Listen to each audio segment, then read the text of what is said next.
They sold him like livestock, and he didn't blink. The Sethic Guild's auction ship was no place for the weak. Elias Voss stood on the block, chains heavy. Through the viewport, the brown world Dorith turned slowly. 3 months of planning. Now I'm exactly where I need to be. 500 credits. Look at that composure. He'll last years in the mines. The auctioneer's gavel fell. Sold to Governor Oren of Dorith. Guards unchained him and pulled him toward the exit. The buyer thinks he got a deal. He has no idea. They led him through the cold corridor, past other cells filled with the desperate. Time to go to work. The slaver ship broke orbit. Inside, Elias Voss waited, not like a slave, but like a weapon. 3 months earlier, on a hidden human base, Commander Andrew prepared to set the trap. He gathered volunteers in an underground briefing room, his face heavy with the weight of what he was about to ask. Volunteers only. If you are captured, there will be no rescue fleet, no negotiation. You will be slaves until you are not. I'll go. Count me in. Around the table, others nodded. There was no hesitation, only the quiet acceptance of a grim necessity. Your job is to be the best slave they've ever bought. Learn their systems, become essential. When the time comes, you'll know what to do. No guarantee of return. But if it works, they'll never see it coming. Elias exchanged a look with Maya. Both understood the cost. The room fell silent.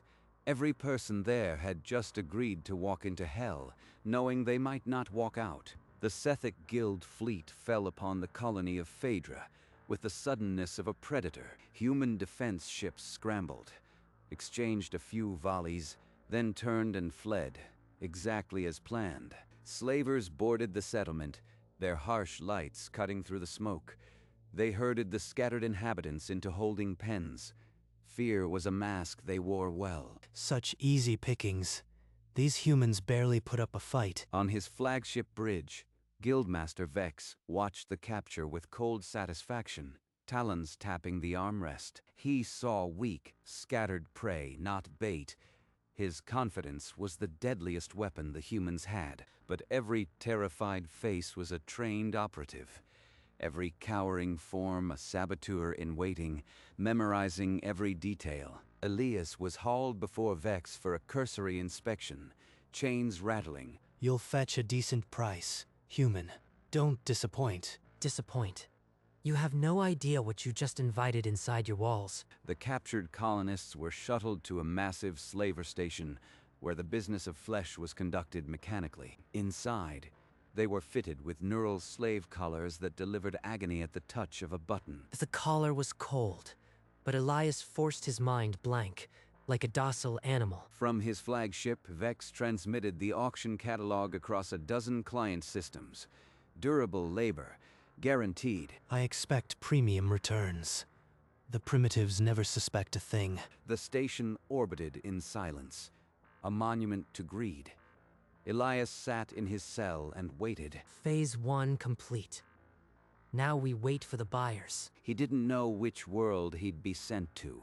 Patience was a weapon. Somewhere in nearby cells, Maya and the others waited, silent, ready. The hardest part was acting like you had no hope, when you carried enough to burn a world. Before the sold slaves were shipped out, Governor Oren demanded a personal inspection of his new property. You don't tremble like the others. Why is that? I learned a long time ago that fear doesn't change anything. You'll do what you want with me. Smart. You'll last longer than the fearful ones. Satisfied with his purchase, Oren ordered the slaves loaded onto his private shuttle. Inside, they were secured to crash seats. Through the narrow viewport, the brown scar of Dorath grew larger. Dorath. Exactly where I needed to be. The deeper they bury me, the closer I get to what I need. The shuttle descended through the thin, toxic atmosphere, toward a fortress-like mining complex. Inside, Elias Voss waited not like a slave, but like the architect of what was to come. The shuttle touched down on a pitted landing pad.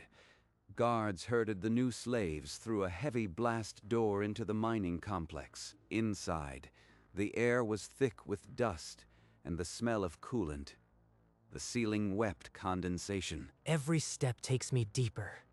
Good. A hulking overseer with a shock prod blocked their path. He sneered at the new arrivals. Brute strength. Predictable. He'll be easy to work around. They were marched into the reactor chamber, a cavernous space dominated by a glowing blue containment core. There it is. The heart. They set him to work immediately, hauling coolant lines. The labor was brutal and unending. Every pipe I touch, every junction I pass, I mark it. The layout of this place is already filling in. By the end of the first shift, Elias knew he was in the right place. The invisible work had begun, weeks blurred. Elias moved through the routine with mechanical precision, his efficiency noted and rewarded with slightly less beatings. They see a docile worker. I see bypass routes, junction boxes, and the exact pressure thresholds of every coolant loop. During rest cycles, he sat near Kale, an elderly slave who had survived a decade. The old alien's eyes held a deep, weary knowing. You are not like the others. You look at the machines as if you can hear them talk. I listen to what they need to keep working. That's all. He suspects something, but he'll never guess the truth. And I can trust him with small truths, if not the big one. That night in his cell, Elias's hidden receiver blinked. A microburst transmission, compressed into a fraction of a second. All units embedded. Operational readiness confirmed. Await activation. They're all in place. Now we just wait for the signal. The invisible map in his mind was nearly complete. Soon, he would start planting the cracks. The time for patience was over. Elias knelt by a backup cooling pump and opened the maintenance hatch. The bypass valve. Just a small misalignment will do it. They'll think it's fatigue. With practiced fingers, he loosened a seal, creating a slow, undetectable leak that would starve the backup system when it was needed most. He wiped his hands and stood, expression blank. The deed was done, but on the catwalk above, a slaver technician had stopped. He stared down with narrow eyes, noting how the slave had worked with the certainty of an engineer. He saw something. The way he's looking at me. He's not sure, but he's suspicious. The technician said nothing, but tapped something into his datapad. The risk of discovery just spiked. I need to act normal. If he reports it, Orin will have me questioned. Elias kept his head down for the rest of the shift, but tension coiled in his chest. The first crack was planted, but now he was watched. The hunt for saboteurs hadn't started yet, but the first sniff of danger was in the air. The technician's report reached Governor Orin within the hour. He summoned the unnervingly calm human to his office immediately. My technician says, you move like a man who understands machines.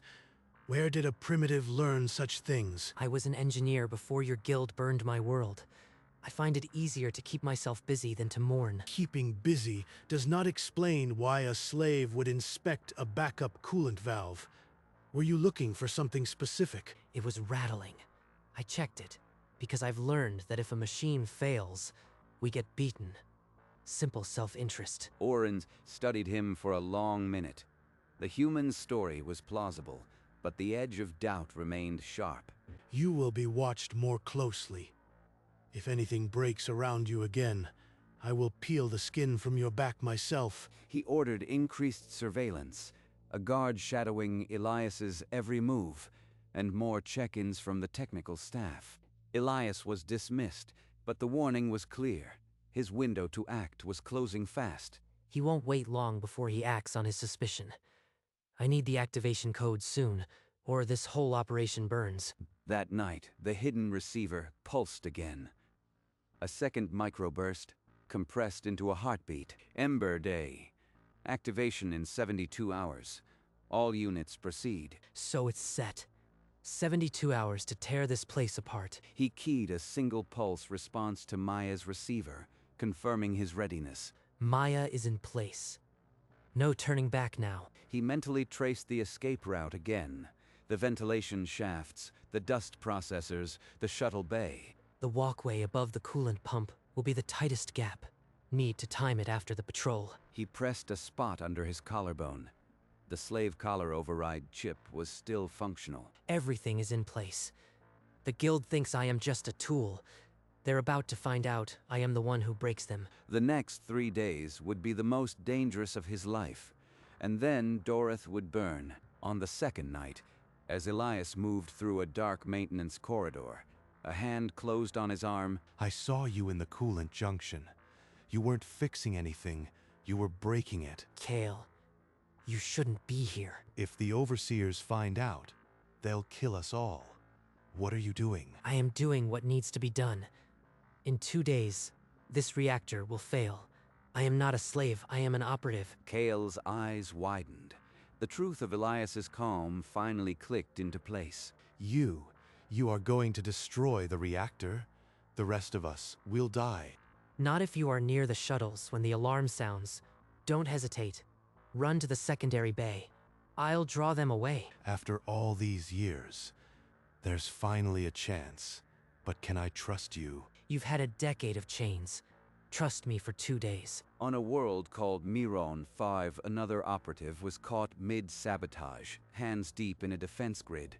The slavers didn't hesitate. The execution was broadcast on guild channels, a warning. The body left on the cold floor, a message to the others. The footage reached Vex within minutes. As he watched, his talons crushed the datapad. They're not slaves. They're a weapon. The whole auction was a trap. Send priority alert to every client. All human stock is suspect. Hunt them down. The galaxy-wide alert screamed across the guild's network. On every buyer world, the message was the same. On Doreth, the message landed like a bomb. Governor Orin read it, his face twisting. Lock down every human slave. Drag them out. Search them. Break them if you have to. Boots thundered through the barracks. Guards kicked open cell doors, dragging humans out by their collars. They're early. The purge started. I need to move now, or everything burns, including me. As the guards dragged him, Elias pressed hard under his collarbone. A cold current passed through his neck. The slave collar sparked and fell away.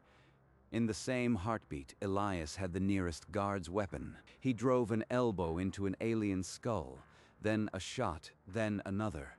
The corridor became a blur of motion and cracking bone. Clear path to the control room. Move. Blaster bolts gouged the walls around him, but he didn't slow. The sirens were starting. He reached the reactor control room. A heavy blast door stood open. He threw himself inside and hit the emergency seal. The console was alive with readouts and warnings. He knew the exact sequence. Final override entered. Coolant pressure fail. Dampeners offline. The antimatter core would breach in 15 minutes. Every alarm in the facility screamed at once. The systems read what was coming, and they had no voice to warn. 15 minutes. Now comes the hard part. The countdown flashed crimson on every screen. 14 minutes. Elias burst from the control room into the screaming corridor. He sprinted toward the hangar, boots pounding on grating. Every intersection brought more guards. He didn't stop to fight, he dodged, slid, fired only to clear a path. He rounded a corner and nearly collided with a huddle of terrified slaves. Kale among them. A few others with shattered collars, frozen in panic. Kale, stay behind me. No. Wait. Guards are sweeping from the north. If I draw them west, you can slip through to the bay. I'll lead them away. Count to 30, then move. Don't wait for me. Kale's eyes glistened, but he nodded. Elias fired a burst at the ceiling far down the north corridor, then ran west, shouting. Boots thundered after him, as planned. The path to the bay cleared, but the detour had cost him precious minutes. He doubled back through a maintenance shaft, emerging near the secondary hangar. The massive bay door was sealed, a security red lock glowing beside it. Emergency seal, of course. Need to bypass the lock manually, but that'll eat up the clock. Above the door, the countdown now read 11 minutes. Elias ripped out the first circuit and got to work. With 50 seconds left on a timer only he could see, Elias hot-wired the door seal. The metal shrieked open, just wide enough. He threw himself through the gap into the hangar, a compact cargo shuttle beckoning on the pad. No guards, they were fleeing the other way. He scrambled up the boarding ramp, slammed the hatch release, and threw himself into the pilot's seat. The pre-flight was a brutal 12 seconds. Engines coughed, then roared. The shuttle lurched off the pad as the first warning klaxon of imminent core breach screamed through the facility. The shuttle burst out of the hangar bay just as a white light swallowed the far end, the reactor breaching. Behind him, the reactor control room vaporized. A column of pure energy punched up through the facility. The shockwave rolled out, flattening towers, igniting dust. The entire complex collapsed in a rolling thunder of flame and powder. Elias's shuttle cleared the atmosphere, the hull groaning. On the rear display, Dorath's surface was a slow-spreading black cancer. The atmospheric processors were gone. Life support for millions had just become a tomb. The planet was dying. Across a dozen worlds, the same sequence played. Ember Day had arrived, and the buyer's homeworlds had been returned as ash. On Vex's command ship, the strategic display erupted with crimson crisis icons. A dozen major clients were screaming into the void. What is happening? Every world we sold to is going silent. The pieces clicked with brutal clarity. The easy colony, the quiet slaves, the sudden worldwide catastrophes. The raid was a setup. They let us capture them. Every one of them was a bomb planted in my client's infrastructure. Then the main screen flickered. A simple message from Commander Andrew, human military, cut through the chaos. You didn't buy slaves. You invited us in. They used my own routes, turned my business into a self-loading weapon. The transmission had barely ended when the first client fleet arrived. Guns hot. They blamed the Guild for bringing this destruction upon them. Not them. Not my own buyers. They're turning on us. The Sethic Guild, which had thrived on selling the helpless, collapsed under the weight of its own betrayed clientele. The trap had not only destroyed worlds, it had turned the slavers' customers into their executioners.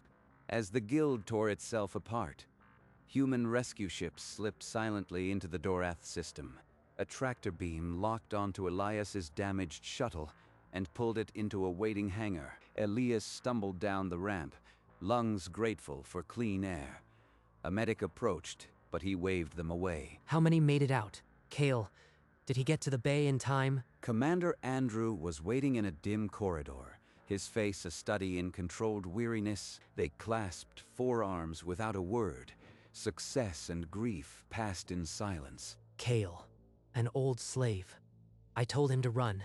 I hope he listened. We'll check the scans, but you know as well as I do, we can't save them all. Elias looked away, the weight of the burning worlds pressing in. The war was won, but the holes in the victory were shaped like the ones who might not have made it. Elias stood alone in the ship's observation lounge, the distant starfield cold and indifferent through the viewport. The final assessment of Dorath was stark. Atmospheric collapse complete. Planetary status uninhabitable. That's what returned as ash looks like up close. No victory parade. Just a dead world tumbling through space. He had done exactly what he was sent to do. The trap had closed perfectly, yet the satisfaction was ash in his mouth. Every slave who died in that fire, they didn't volunteer. They just got caught in the same net that I crawled through. The tablet also listed the casualty estimates. Numbers too large to feel real, but each one had a name Kale would recognize. If Kale survived, he'll curse me. If he didn't, there's no one left to curse. The victory was absolute, and it was terrible. Humanity had proven its point, but the point had been carved into the skin of worlds. We wanted them to bring us inside their walls. They did. And now their walls are dust. So why does this feel like I've swallowed glass? He had no answer. Only the cold light of distant suns, and the silence where triumphs should have been. As the fires faded, Commander Andrew stood before a camera in the formal Human Council chamber. The galaxy was listening. To all who would traffic in human lives, we will never be slaves. We will find our way in, and you will bring us to your heart. The statement carried no threat of war, only a cold promise of consequence. In the Galactic Council chamber, the delegates sat in stunned silence. A delegate from a client species whispered to his neighbor, his voice trembling. They had seen the ash, and they understood. Andrew did not smile. He simply nodded and left the podium, the weight of his words settling across light years. The council's emergency session descended into chaos. Some demanded sanctions against humanity. Others counseled appeasement. But one truth remained. No species would ever again look at a human captive and see only weakness. The trap had been sprung. The lesson taught. Humanity's reputation was forever changed. Vex's escape pod crashed on a desolate moon, the remnants of his guild burning in orbit. Vengeful clients found him in the wreckage, dragging him out by his torn robes. No, you don't understand. I was ruined too. I'll pay you back. They broadcast his execution live across the channels he once owned, a warning to anyone who would rebuild. The footage showed the former guild master, once the master of flesh markets, now kneeling in the dirt. Ilias watched on a monitor in his cabin, his face unreadable. He begged like the slaves he sold. That's not justice. It's just another death. The crowd's roar faded as the blade fell. The Sethic Guild died with its master. He's gone, but so are the ones I promised. The debt doesn't vanish with the slaver. Elias killed the feed. The screen went dark, and the silence was heavier than any execution. The memorial stood under a gray sky, a single black monolith carved with the names of the fallen. Elias approached through the damp grass, his collar turned up. Maya was already there, a silent silhouette. They stood side by side, eyes tracing the etched letters. No words, just the wind. Every name a choice. Every choice a debt I can't pay back. Maya glanced at him, and in her eyes was the same hollow understanding. They didn't need to speak. The stone said everything that could be said. After a long silence, Maya pressed her palm to the stone and then turned to leave. Elias stayed, staring at the names until they blurred. The wind was all that answered. The war was over, but the quiet after was not peace. It was something much heavier. He eventually walked away too, but the stone would remember what he couldn't forget. Elias signed on to a freighter bound for the outer colonies, no destination in mind. He stood at the observation port as a green world drifted into view, the first he'd seen without chains. No chains, no collars. Just a horizon I never thought I'd see again. The calm in his eyes was the same as the auction block, but now he was no longer the bait. He was the warning. The planet below was untouched by the Ember protocols, a fresh start if he wanted one. Maybe I'll find out who I am when I'm not wearing chains or carrying a bomb. The freighter's engines hummed, preparing for the jump to the next system. Elias didn't look back as the stars stretched into hyperspace. The calm captive from the auction block was gone. In his place was the consequence, moving forward into the dark. He didn't know what came next. For the first time, that felt like victory.